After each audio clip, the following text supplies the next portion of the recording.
Y'all had this when you was in? I don't even have this. I know, I mean, y'all just, but yeah, it's crazy, bro. Yeah, I know y'all ain't have all the little basketball and pool table, huh? Man, but we had 4 couches, 2 computers upstairs, then a pool table, and a ping pong table. That was it. Upstairs, you know, right there by the meeting room. My first year, we had that old weight room. Yeah, that was it. Then the old weight room. The computers in there, right by the locker room, the computer, pool, 1 pool table, ping pong table. Right before you get to the training room? Yeah. That's all we had. Yeah, cause I remember when I first got here, we was in the trailers at first. That when they first were doing everything. Locker room. They had us in a trailer. Man, I get lost in this. I get lost now when I come here. I had to have somebody walk me over. But I promise you, but I ain't know where to go. Yeah. They're like, go to the barbershop. I'm like, where the barbershop at? When I got here, Ellis and them, they was like, hey, come to the barbershop. I'm like, all right, give me the address. I go over there. He's like, it's in the building. In the building? Everybody got a barbershop in the building. They're building the calf over here. Yeah, the cafeteria, I see that. This used to be the little, where the gate, you get the Gatorade and stuff out of the weight room. This spot right here. Yeah, they used to be the little gate, you know what I'm saying, walking out on the little turf field we used to have. Yeah, like, they just building everything, and they taking that parking lot, everything.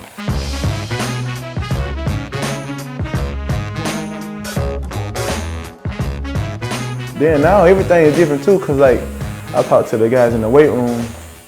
Y'all can run in the mornings and things like that, bro. When we did 110s and everything, we used to do heavy squats before we did anything, and we used to run at the stadium though, and we used to run midday. Yeah. You know what I'm saying? Yeah, I remember I used to run at 2 o'clock. Yeah, they used to. I remember y'all. Boys run at 2. Boys get hot as hell. 2 o'clock, midday running, hot. After legs though, we'll like I said, we'll do heavy squat, everything. Max out, do all this on legs first before we go run. Now they run first and then y'all go out there. Well, listen, we was out there getting it though. But I let pay it off though, man. Ain't y'all ran like 31-10 one time or something like that? 30 something? 36, I think. 32, most 36. we ran was like what, around 30? No. Hell no, I've been at South Alabama. We ran like 26 one time though.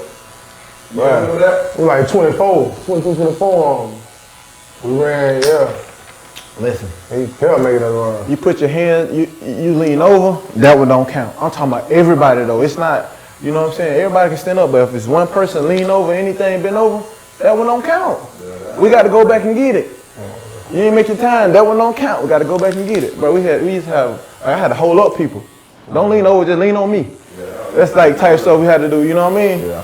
He said he got a little soft with us. Man, Coach TJ wasn't playing.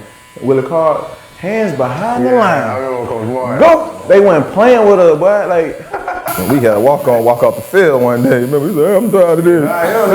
We had about 5, 6 people walk a scholarship too. Yeah, I was headed out. Somebody grabbed me. Ruben grabbed me. Reggie did. I was on my way out. come back. Ain't no way, boy. I done made my time. I ran them last too hard. Man, one time I think about walking out. Remember that time we had to do curves and we did the first half and Coach Saban made us start over? Man, we ran like 6 or 7 on, bro. He started the whole thing over. Yeah. We finished the first half. He made us start over. He did that to us a couple times. Bro, that's that hurt. When you hit them curves, you going this way, then We finna switch sides. you start doing all the drills in the middle. Yeah, Start it over. Yeah, man. Who did it, Coach? Who did it? Who responsible for this? You ready to fight? Man, well, that's that hurt. That's the hurt, for real. Yeah, man, everything changed a little bit, man. But time changed, so you got to kind of cater to stuff, man. Nowadays, man, when I was in school, I wasn't thinking about like you saying, Ryan. Like, I would never think about transferring or going nowhere else. You know what I'm saying? Like, I'm here. Like, I didn't think like, oh, it's another school I can go to. You know what I'm saying? It never crossed my mind. Like, it was just like, this work in front of me, I got to get it. You know what I'm saying? But now, boy, I already know. Like, the younger guys coming in now, it's like you got to find that median to the fact that, okay, I can coach them hard, but not too hard because they might leave. You know what I'm saying? They'll leave on us. You know what I'm saying? And you don't want that. Like, where do you find that at? You know what I mean? Like, Yeah, it's just social media and things like that right now kind of ruining. You know what I'm saying? Worse. But I see how young guys can get caught up into it and involved in it. But like it's like just know who you are at the core. Know who you are. You know what I'm saying? Know who you is and like. Yeah, you can keep up with what's going on, stay relevant, things like that, but you gotta know who you is. If you don't know who you is, who gonna know who you is? You feel what I'm saying? Like you just gonna be bouncing around, you gonna be everywhere. Ain't nothing about you. You don't got nothing about you, bro. Cause at the end of the day, when that social media gone, I tell them, you delete social media right now, what you stand for? Who are you? You feel what I'm saying? Like that social media ain't gonna make me. You know what I'm saying? It's good to like interact, business and things like that, but it don't make me as a man. You see what I'm saying? Like that's what people gotta figure out. Let it go. Let it delete tomorrow. Somebody gonna know you. You know what I'm saying? You gotta humble some people too, man, because they got followers and things like that, and they do so much for a follower. You feel what I'm saying? To the point to like just man or woman, they just throw it out the window and like they don't care like morals. They don't. You know what I'm saying? They don't care about it. Followers ain't got a dollar to show Jesus. Yeah. Who really win? You know what I'm saying? For real. So like, but yeah, man, like social media now with the young cats, man, like they want to be on the social media, they want to do things, but it's always good too. It's always good, and like it's a lot of perks to social media, like staying connected. You know what I'm saying? You know, people didn't play here before. You know what I'm saying? Present here now, like we can all connect through social media, things like that. And that's great, you know what I mean? But like people just take it too far to the point like they live through social media. It's almost like a catfish type deal. Yeah. You feel what I'm saying? They want to show you this, but you like this. You know what I'm saying? You ain't gonna never see like a lot of people, bro, with social media. They're gonna put their best foot forward on social media. You'll never see somebody putting a flaw on social media. It's rare. You see people here now and then do it, but people like, oh, they got this going on, they got that going on. A girl or a guy, whomever it is, like they got this, that going on. They living, but nobody's putting a flaw on social media. They putting their very best on there. You see what I'm saying? They putting everything they got on there. And everybody live about trying to keep up with somebody else. Yeah, that's all it is. It's crazy, man. I don't like how they do that. What's going on, Coach? How you doing, man? Good. We're here talking about social media, Coach. Yeah, man. We're here talking about social media right now, just how, you know, we'll catch you up, like how far as how people don't have, really, they don't know who they are.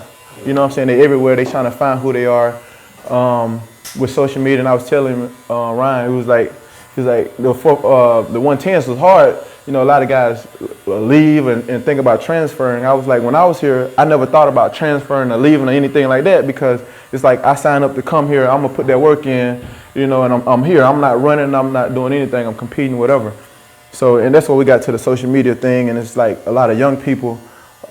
It's good to stay connected with social media. So past and present players, we can all stay connected, things like that. But also, you know, you just got to have a foundation and know who you are. And you can also stay relevant in social media, but you got to have a foundation in knowing who you are so you don't get, you know, you're not up and down, and you everywhere, you know. So that's right, well, you know, the thing that I think social media can do, you guys probably heard this before, is it can create a little bit of an unrealistic reality if you sort of use that as all your self-gratification, all right, rather than do what you said, Julio, and just, you know, it's about keeping up with people. It's about staying in touch. It's about building relationships and being able to communicate in a different way. But some people get to the point where their whole being and self-gratification comes from what other people think. And that really can create an unrealistic reality for, you know, what's happening in the world. That's what I said. It's like catfishing. Yeah. You know what I'm saying? Like people catfishing. Like I was telling them, like everybody's putting their best. They putting their best out there. You know, people not putting their flaws out there. They putting their best. Like, oh, this is this. I mean, women, men, or whomever it is, it's like they putting their best out there. So that's all you seeing. Like, oh, they living it up. They doing this. They got this going on. They got that going on. They're not putting flaws on there. Life has flaws. It's just real life stuff, you know, in life that's going on, and people can, you know, get caught up in there. Like they can't do wrong, or this person always look good, or this person got this going on. They so successful, like because they showing you that. It's like somebody like You only gonna know me as much as I tell you or what I show you. Right. You know what I'm saying? You'll never know if I don't tell you what's going on with me. So like, and that's just one of those But things. if you don't look inward sometimes to fix your flaws, Right. which never show up Right. when all you think about is the good stuff, then how do you get better? It's like if you can't acknowledge a failure, the best time to learn is when you have a failure. That's when you learn the best, not when you're being successful all the time. So, you know, when you're always just thinking about the good stuff, how does that make you have the opportunity to improve? Yeah. And I love like, and like for me too, like just having success and being in the league, like I love to come back here and work out though. Like to get that grind, like I know what it feels like, you know. Like Cock gonna push me in the weight room every time I come. Like it's nothing like, oh, Julio, how you so? It don't matter. You know, we're gonna get that work. You know what I'm saying? Every day I come, I know I'm gonna get that work. And it's almost like to that point, man, it's like starting over. Just start over. Like, yeah, you had a lot of success and you've been successful, but start over. Like a lot of people are scared to start over. You know what I'm saying? To work back up again. It's like they wanna be, okay, I've been successful. Okay, I can do a little stuff here. I can go here to do this. Well, come back to the spot that got you prepared to do that. You know what I'm saying? And that's why I see y'all here too. You know what I mean? Just working out here. Like, we're going to get that work. You know, the thing that I don't get to say much that makes me feel the best, even about winning games or anything else, is that all you guys that played here over the last 11 years that I've been here, everybody likes coming back. Yeah. You know, that's the most important thing, you know, to me, that you guys enjoy coming back.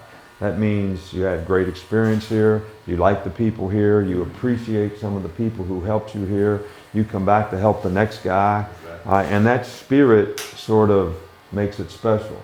And I never get to really say that much, but it is something that makes me really, really feel good as a coach that you guys feel that way, because everybody out there says how hard it is and all this stuff, but really there's a sense of accomplishment and a pride that everybody has that is actually really kind of a neat thing.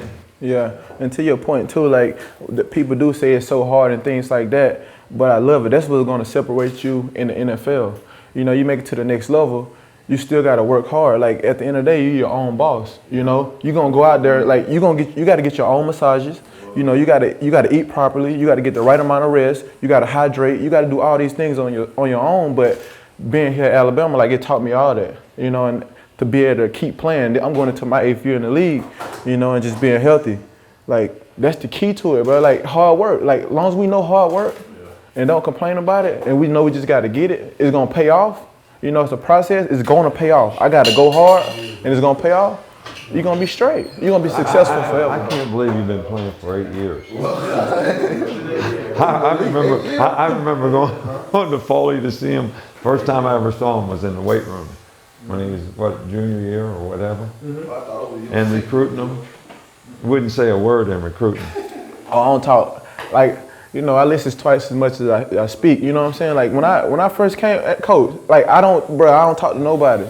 Like, that's just how I was, you know what I mean? Like, I never talk. Like, I like to observe. I like to listen to people to see, you know, if they real or not. You know what I mean? Because, like for me, coming from Foley, everybody was just coming in, talking this and that, want to see you, you know what I'm saying, spend time with you, this and that, what they can do for you, and all this and that, you know what I'm saying? But like, I had to weed through that, you know what I'm saying, at an early age, you know, 17 years old, like I had to weed through all that, like to like, okay, this person coming, this person, I don't know these people at all, and they promising me all this stuff, like, you know what I'm saying? But I came to Alabama, you know, because I wanted to work. The one thing that I remember about his recruiting is we were sitting in my office and I was scared to death because we already had 4 receivers in his class and he was never decided where he was going to go. So I was like, you know, I hope it doesn't affect you that we already have 4 receivers. And he looked at me and he said, Coach, I don't care how many receivers you got. We come to work, that competition. Man, listen, I don't care how many receivers you got, man. I don't care. That's what I be telling everybody. You come here, you can't be scared of competition. Everybody always asks me in recruiting, how many DBs you taking? How many receivers you taking? It don't matter. I mean, it don't matter. I'm going to be, listen, cream rise to the top. Huh? I'm coming. the one thing that every one of you guys, I remember the first time I met every one of you guys in your school, in your cafeteria, in that office up there, you know, where we used to go upstairs. I remember every one of these places. Yeah. I saw you the first time. And like what I respect about Coach too, though, I always tell the story, like, you know, coming in, he always said, you know, he was like, we'll win with you, without you. But one of the things too, like, he put me like probably 4th, 5th on the depth chart. You know what I'm saying? Like, he didn't put me like, okay, you the starting X or you the starting Z or whatever. Yeah. You know what I'm saying? He made me work my way up. But that's what I wanted to do anyways. I don't want nobody to give me nothing. You know what I'm saying? Like, that's what I come from. And like, it's like a challenge for me, like every day. You know what I'm saying? I got to get better. I got to do better. You know what I'm saying? They put that work ethic in you. Like, to do better. And can't nobody do better but you. You got to put that work in to get to that point. You know what I'm saying? And just did it. And A-Day came around. I was starting. How come these guys get a haircut and we don't? I don't know, man. You know, they selfish. Oh, man. I was telling them too. First come, first serve, man. I was telling them too, Coach. They got a barbershop in here. I was telling them how we used to be upstairs. We just had that ping pong table, that pool table, and them 4 couches. That was it. That was it. I was like, I tell you what, this. But let me just tell you guys something. Every one of you guys contributed to making it better for the next guys. I mean, the success that you created here has made it to where we can continue to make it better and invest more and create more value for the players that we have now, and they got a better atmosphere to do it in. But you guys are all responsible for that. No, I joke about it, but like, you know, one of the things you tell us too, though, we play first class, we get treated first class. You know, like, you got to go out there and put that work in. You got to play. You got to go out there and do your job, man. You know, just lay that foundation, and everything from what we did, all this come about. You know what I mean?